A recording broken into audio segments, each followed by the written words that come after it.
Bismillahirrahmanirrahim. Assalamualaikum warahmatullahi wabarakatuh.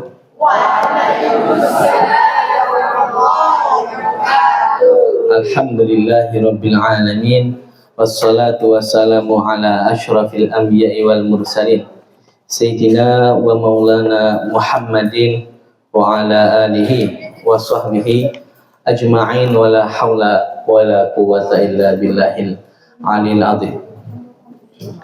Yang saya banggakan rekan-rekan pelajar atau santri Madrasah Muallimin Muhammadiyah Yogyakarta, pada kesempatan ini mari kita panjatkan puja dan puji syukur kita terhadap Allah Subhanahu wa taala yang telah memberikan kesempatannya sehingga kita dapat bersama berkumpul di tempat maktabah perpustakaan Sedayub Madrasah Muallimin Muhammadiyah Yogyakarta ini dengan tenang, dengan kita dapat mengikuti pelajaran dan mengikuti dars yang itu akan kita mulai, yaitu dars kitab Fathul Qarib Al-Mujib bisyarhi Ghayah wa Taqrib. Jadi kitab tersebut adalah kitab yang dikarang oleh Syekh Ibnu Qasim Al-Ghuzzi yang merupakan syarah dari kitab atau matan Ghayah wa Taqrib yang dikarang oleh Qadhi Abu Syuja. Dan pada kesempatan ini juga tidak hanya kitab tersebut yang kita kaji, tetapi juga kita akan mengkolerasikan atau kita membandingkan dengan apa yang akan kita pelajari di Himpunan Putusan Tarjih Muhammadiyah. Baik, mengapa kita mengkaji Fathul Qarib? Ini hal yang sangat penting. Alasannya apa? Yang pertama adalah karena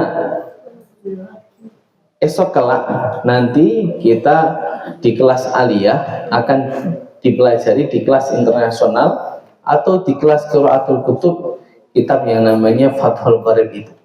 Jadi pertama untuk perkenalan dan kedua untuk takwiyah. Jadi penguatan pemahaman akan kitab Fathul Qarib.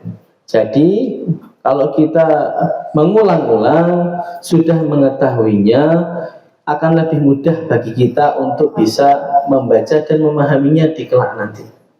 Ini yang pertama. Dan yang kedua, kitab Fathul Qarib sendiri adalah kitab fikih dasar yang paling dasar untuk bermadhab Syafi'i. Nah, ini adalah kitab Fathul Qarib yang paling dasar. Mengapa kok kita harus belajar Fathul Qarib? Mengapa kok tidak yang lain? Karena memang sebelum kita masuk ke fikih yang itu perbandingan, kita masuk fikih yang itu namanya fikih muqaran, yaitu sering kita pakai sebelum kita juga membaca fatwa-fatwa tanya jawab agama yang diluncurkan oleh Majelis Tarjih dan Tajdid Muhammadiyah, juga Himpunan Putusan Tarjih Muhammadiyah. Kita harus memahami dulu bangunan dasar fikih Islam. Supaya apa? Supaya yang pertama kita dapat tahu madrok, jadi mengetahui dasar-dasarnya dulu. Jadi banyak orang yang sudah profesor, banyak orang yang sudah doktor, banyak orang yang itu sudah tinggi martabat keilmuannya, tapi ditanya rukun wudhu apa? Nggak tahu. Ditanya kalau misalkan wudhu Terus nanti muntah apakah batal atau enggak? Enggak tahu. Apakah muntah itu najis atau enggak? Enggak tahu.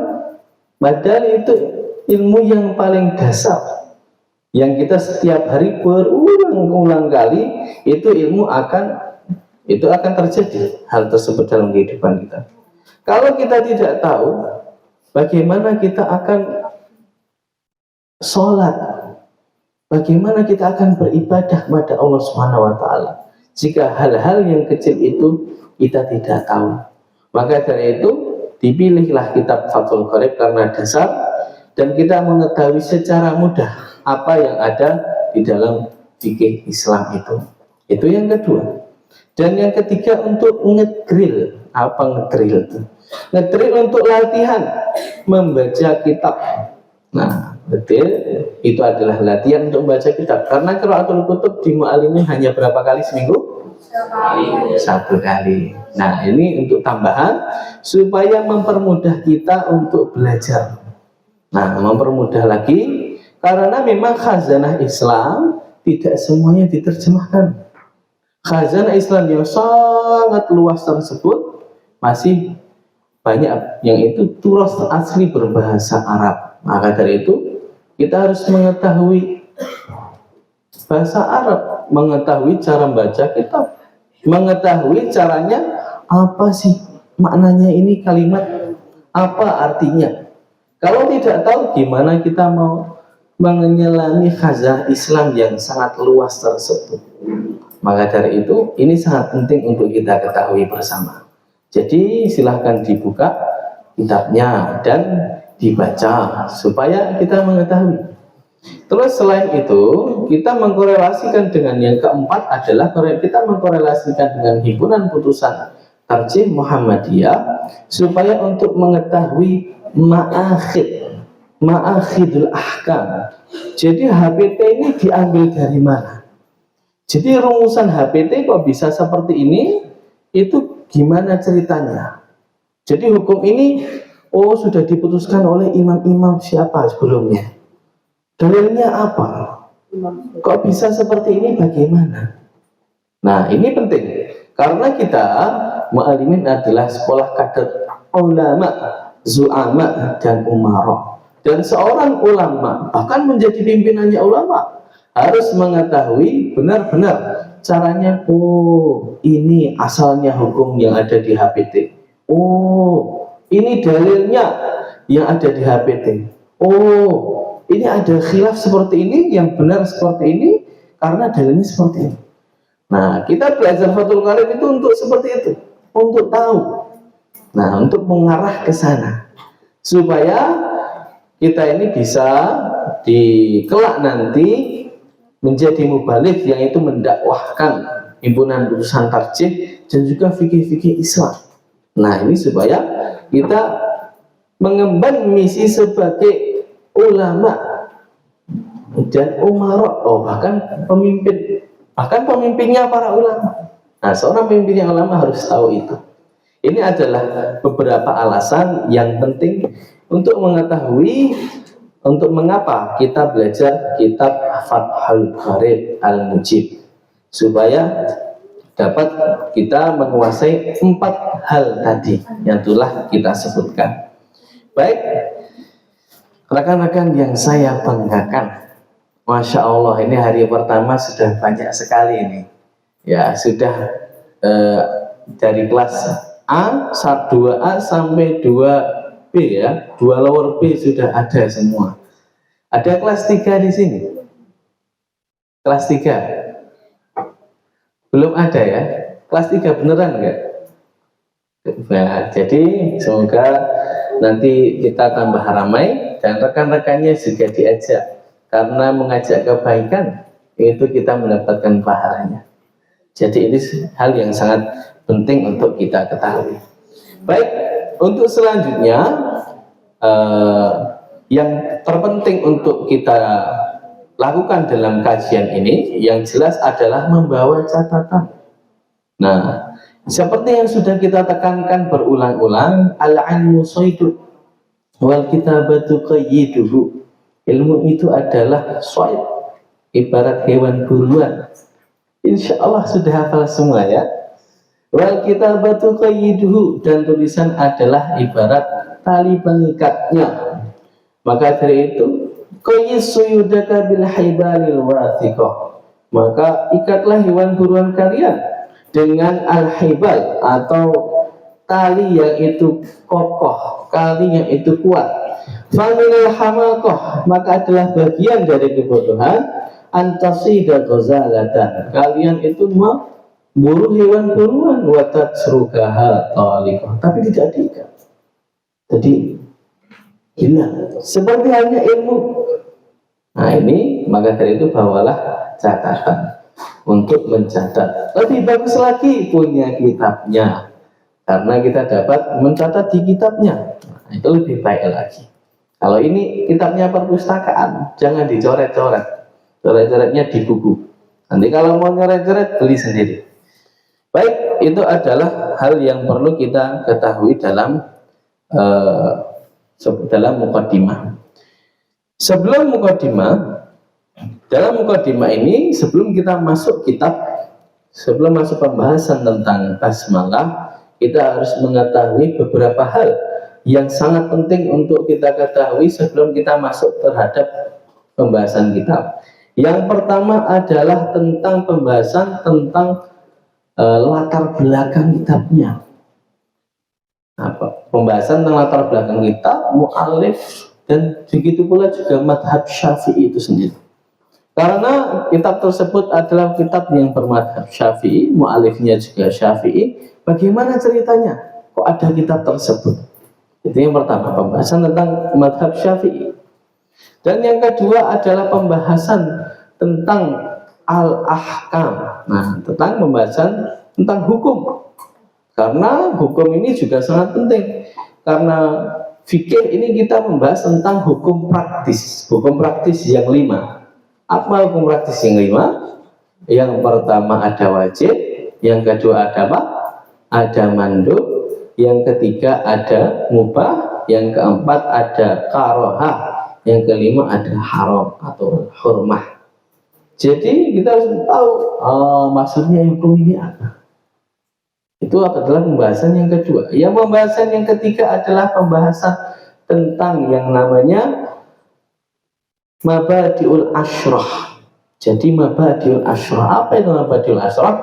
Adalah pengantar setiap fan atau setiap disiplin ilmu. Harus tahu definisinya, manfaatnya, kita belajar itu untuk apa, kedudukan ilmu ini untuk apa, kita harus tahu. Maka dari itu mabadiul asyrah harus senantiasa dikaji di setiap kita sebelum memulai pelajaran. Itu yang ketiga. Dan yang keempat juga tentang biografi penulisnya, penulis kitab Fathul Qarib, Ibnu Qasim Al-Ghuzzi, dan juga biografinya Abu Syuja, Qadhi Abu Syuja. Kita harus membahasnya sebelum kita benar-benar masuk ke kitab tersebut. Insya Allah segalanya akan dibahas ketika kita bersama-sama mengkaji kitab ini. Baik, memasuki pembahasan yang pertama, itu adalah tentang pembahasan tentang madhab Syafi'i. Apa itu madhab? Apa itu Syafi'i? Madhab secara mudahnya adalah madhab berasal dari kata dhahaba yadhabu, atau berjalan. Nah, dhahaba yadhabu dari berjalan. Maksudnya berjalan bagaimana? Maksudnya berjalan, jalan adalah ketika kita berjalan tentu kita akan menuju sebuah tempat. Nah, maka dari itu madhab secara istilah adalah kumpulan dari pendapat-pendapat seseorang. Nah, kumpulan dari pendapat seseorang atau ulama. Pendapat apa? Apa saja. Termasuk pendapat yang di sini dalam konteksnya di sini adalah fikih. Nah, pendapat fikih Islam itu adalah madhab secara ringkasnya. Dan madhab itu banyak sekali. Nah, banyak sekali madhab itu. Tidak hanya 4, tetapi banyak sekali. Ada madhab Ja'fari, ada madhab Laitsi, ada madhab Sufyan Ats-Tsauri, ada madhab Ja'far At-Tabari. Nah, mengapa ada madhab-madhab ini? Karena Nabi Muhammad SAW itu menyebarkan pendapatnya, menyebarkan agama Islam dan ditangkap oleh para sahabat-sahabat. Nah, dan ditangkap oleh para sahabat-sahabat, akhirnya para sahabat itu mengumpulkan segala yang dikatakan oleh Nabi dan juga yang ada diajarkan oleh Nabi dari Al-Quran, dikumpulkan dan dirumuskan, akhirnya menjadi tuntunan praktis. Nah, tuntunan praktis menurut ijtihadnya para sahabat itu. Nah, dan ijtihad setiap sahabat berbeda-beda. Dan hasil dari ijtihad sahabat itulah yang akhirnya disebut madhab. Nah, ini adalah yang terpenting. Dan hasil-hasil ijtihad yang pendapat-pendapat tersebut diajarkan oleh para sahabat kepada orang-orang setelahnya, pada para tabi'in, kepada para tabi'ut tabi'in dan lain sebagainya. Akhirnya juga pada masa, sampailah pada masa imam-imam yang 4. Imam yang 4 itu siapa saja? Yang pertama adalah Imam Abu Hanifah An-Nu'man bin Tsabit. Itu namanya An-Nu'man bin Tsabit. Yang pertama Imam Abu Hanifah. Yang kedua adalah Imam Malik, Imam Malik bin Anas, Imam Malik bin Anas. Dan yang ketiga adalah Imam Syafi'i. Siapa nama Imam Syafi'i? Muhammad bin Idris Asy-Syafi'i. Dan selanjutnya adalah Imam Ahmad. Nama lengkapnya adalah nama Imam Ahmad bin Hambal. Nah, akhirnya pada perjalanannya para madhab-madhab yang selain madhab 4 ini, ulama-ulamanya tidak ada yang meneruskan secara kontinu. Jadi pendapat, ketika kita berpendapat suatu hal terhadap suatu permasalahan, itu akan, pendapat tersebut akan langgeng atau terus ada jika yang pertama ditulis, kedua disebarkan, ketiga diulang-ulang diajarkan. Kalau tidak ada orang yang menulis, mengajarkan, diulang-ulang untuk dipikirkan ini benar atau tidak, maka pendapat ini akan hilang. Begitu pula pendapat-pendapat imam selain yang imam yang 4, karena tidak ada orang yang itu menulisnya, orang yang itu menyebarkannya, orang yang itu serius untuk mentahrir atau benar-benar mengkaji ulang. Akhirnya pendapat-pendapat yang itu tadi hilang, tidak sampai ke kita sekarang. Dan yang sampai ke kita sekarang hanya ada 4, yaitu muttafaqun alaihi. Itu ada 4. Yang pertama adalah madhab Hanafi, madhab Imam Abu Hanifah tadi. Dan yang kedua adalah madhabnya Imam Malik bin Anas. Dan yang ketiga adalah madhab Syafi'i. Dan yang keempat adalah madhab Hambali. Madhab Hanafi sebagian besar di Asia Tengah, di daerah India, Pakistan, Turki, daerah yang tan itu banyak yang itu Hanafiyah. Nah, ini penting. Terus yang kedua madhab Malik, Imam Malik, madhab Maliki banyak terdapat di Afrika. Nah, dan dulu Andalusia, Spanyol. Sekarang tapi nggak ada Spanyol. Jadi di Afrika, seluruh Afrika banyak yang itu bermadhab Maliki. Termasuk saya kemarin ketika berada di Maroko belajarnya pakai madhab Maliki. Nah itu. Dan yang ketiga adalah madhab Syafi'i. Madhab Syafi'i banyak tersebar di mana saja. Banyak tersebar di Afrika Utara, khususnya itu Mesir. Ya, Mesir. Terus selain di Mesir ada di Yaman dan di Asia Tenggara. Dan di Asia Tenggara seperti Indonesia, Malaysia, terus bagian Thailand, Filipina, Singapura, dan lain sebagainya. Itu banyak menggunakan madhab Syafi'i. Terus kemarin termasuk saya juga belajar di Yaman, Republik Yaman, itu belajar juga madhab Syafi'i. Selain itu madhab Hambali yang terakhir itu banyak tersebar di Arab Saudi. Ya, tentunya di Arab Saudi ini saat ini madhab Hambali yang berkuasa di sana, di Arab Saudi. Baik, itu adalah sebagian, ya dan sebagian Yaman juga. Itu adalah tentang persebaran madhab. Nah, dan yang kita pelajari itu adalah kitab Fathul Gharib bermadhab Syafi'i. Nah, sebelum kita mengetahui tentang kitabnya, kita harus mengetahui sahibul madhab. Siapa itu Imam Syafi'i? Ya, siapa yang itu dulu mendirikan madhab Syafi'i?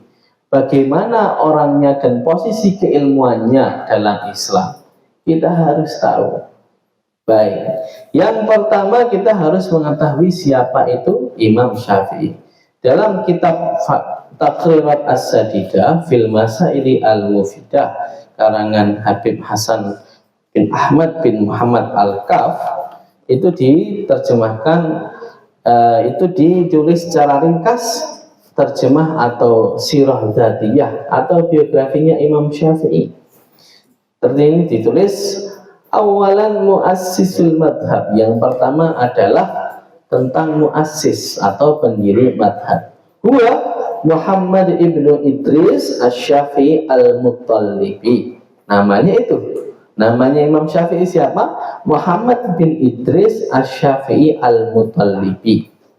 Oh, ini ada kata Al-Muttalibi. Apa ini maksudnya Al-Muttalibi? Al-Muttalibi adalah berasal dari keluarga Al-Muttalib. Nah, keluarga Al-Muttalib ini siapa? Masih satu garis dengan keluarganya Nabi. Jadi Imam Syafi'i ini adalah seorang Quraisy, keturunan Quraisy, yang itu juga satu jalur dengan keluarga Nabi. Nah, ketemunya di mana? Yaltaqi fi nasabihi ma'an Nabi sallallahu alaihi wasallam fi jaddihi Abdi Manaf. Jadi ketemu nasabnya itu di simbahnya Nabi. Nah, namanya siapa? Abdul Manaf. Jadi jika kita runtut, Nabi ini keturunan naik nasabnya ini adalah Muhammad ibni Abdullah. Apanya Abdullah? Ibni Abdul Muttalib. Ibn Abdul Muttalib, kakeknya. Ibni Hashim. Nah, Hashim ini buyutnya. Ibni Abdi Manaf, bin Abdi Manaf. Jadi ini kalau diruntut jadi bapaknya adalah Abdullah, terus bapaknya lagi simbahnya adalah Abu Manaf, simbahnya adalah Abdul Muttalib, terus ke Hashim dan Abdul Manaf. Nah, Abdul Manaf ini memiliki anak banyak. Di antaranya adalah Hashim dan juga Al-Muttalib. Nah, Hashim dan Al-Muttalib. Jadi Abdul Manaf punya anak banyak, di antaranya Hashim dan Abdul Muttalib. Hashim dan Al-Muttalib. Hashim dan Al-Muttalib. Terus ketemunya. Nah, Hashim ini nanti akhirnya turun ke keluarganya Nabi. Terus Al-Muttalib akhirnya nanti turun ke nasabnya ke Imam Syafi'i. Jadi seperti itu. Ketemunya di mana? Di simbahnya Abdul Manaf. Nah, ini hal yang perlu kita ketahui. Wulida bi Ghazzah sanata 150 Hijrah. Jadi Imam Syafi'i ini dilahirkan di Gaza. Gaza ya, di Palestina. Tahun 150 Hijriah. Nah, ini tahun 150 Hijriah. Sekarang tahun berapa? 1400 berapa? 46. Sudah berapa tahun ini? 1000 tahun lebih ya, 1000 tahun yang lalu. Masya Allah. Wa humila ila Makkah. Lalu setelah dilahirkan di Gaza, dibawa ke Mekah. Wa talaba al-ilma ala syekhihi al-Imam Khalid bin Muslim Az-Zinji, mufti Mekah. Jadi ketika setelah dilahirkan dibawa ke Mekah, terus ngaji. Ngaji ke siapa? Ke gurunya, namanya Syekh Imam Khalid bin Muslim Az-Zinji. Nah, itu namanya Imam Khalid bin Muslim Az-Zinji. Siapa beliau? Beliau adalah mufti Mekah. Mufti Mekah. Jadi kedudukannya tinggi zaman segitu. Setelah itu juga Fudail bin Iyad. Nah, ada Fudail bin Iyad gurunya. Setelah itu ada juga Sufyan bin Uyainah. Jadi Sufyan bin Uyainah itu salah satu gurunya juga. Oke, dan selainnya banyak. Nah, itu adalah guru-gurunya selama di Mekah. Setelah itu, setelah perjalanan dari Mekah, kemana Imam Syafi'i? Itu marahala ilal Madinah. Lalu hijrah, pergi ke Madinah. Wa umruhu 12 sana. Jadi umurnya 12 tahun. 12 tahun pindah dari Mekah ke Madinah. Bayangkan 12 tahun. Kalian umurnya berapa? Ya, 13 atau 14. Ini beliau umurnya kurang dari 12 tahun sudah belajar ke mufti Mekah. Orangnya sudah Masya Allah. Dan belajar ke Sufyan bin Uyainah, seorang mujtahid juga. Umur segitu. Masya Allah. Terus pergi hijrah ke Madinah, umurnya 12 tahun. Wa hafidha al-muwatta kulluhu fitis ati ayam. Jadi pergi ke Madinah itu untuk apa? Untuk ngaji. Ngaji ke siapa? Ke Imam Malik bin Anas. Ngaji ke Imam Malik bin Anas. Dan ketika mau ngaji, ketika Imam Syafi'i datang Imam Malik bin Anas, saya itu ketika itu diceritakan bahasanya datang lalu berbicaralah Imam Syafi'i. Imam Malik, saya ingin belajar kitab Al-Muwatta. Apa kitab Al-Muwatta itu? Kitab hadis. Kitab hadisnya Imam Malik. Jika dicetak percetakan saat ini, mungkin kitab Muwatta itu tebalnya segini ya. Tebalnya 2 inilah. Saya tadi mencari di perpustakaan nggak ada. Saya punya kitab tebalnya segini. Nah, ini kitab Muwatta. Nah, kata Imam Malik, ini kitab Muwatta dihafalkan dulu, baru datang ke sini. Dihafalkan dulu. Kitab yang tebal segini dihafalkan dulu. Wa hafidhal Muwatta kullahu fi 9 ayyam. Dan menghafal kitab Muwatta segini tebalnya 9 hari. Imam Syafi'i umurnya masih 12 tahun. Berapa kalian umurnya? Bisa hafalan segini 9 hari? Inilah perbedaan Imam Syafi'i dan kita ketika masih bocil. Maka dari itu luar biasa sekali Imam Syafi'i. Dalam 9 hari menghafalkan kitab Muwatta setebal itu, lalu datang lagi ke Imam Malik. Imam Malik, saya sudah hafal. Setelah akhirnya hafal, terus akhirnya kenapa?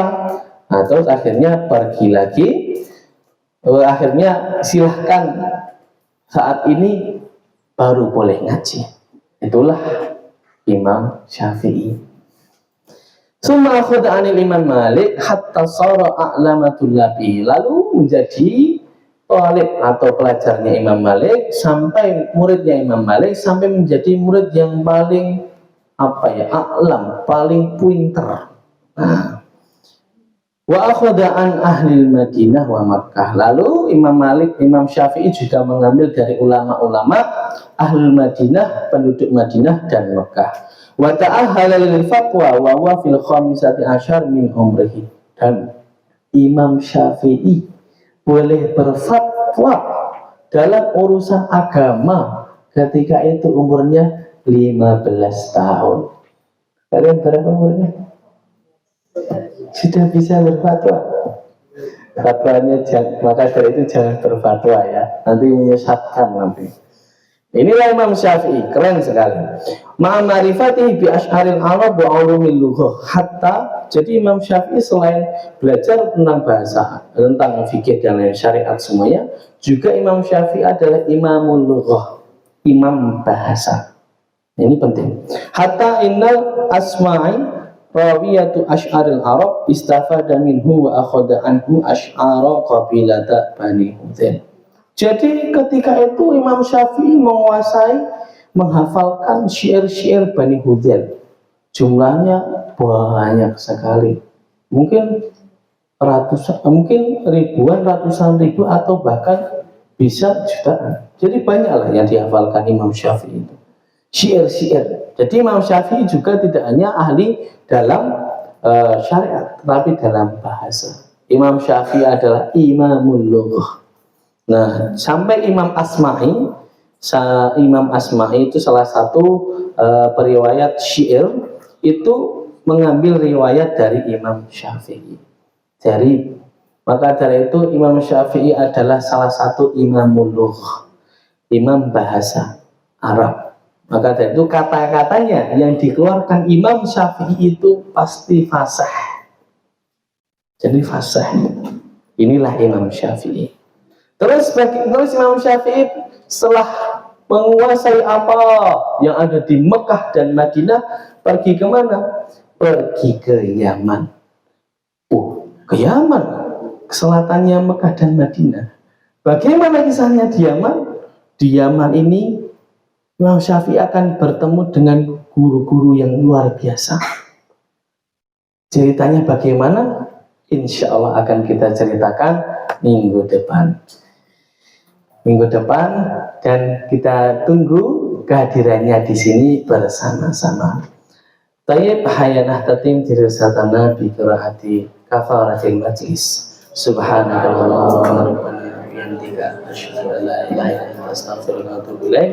Wassalamualaikum warahmatullahi wabarakatuh. Waalaikumsalam.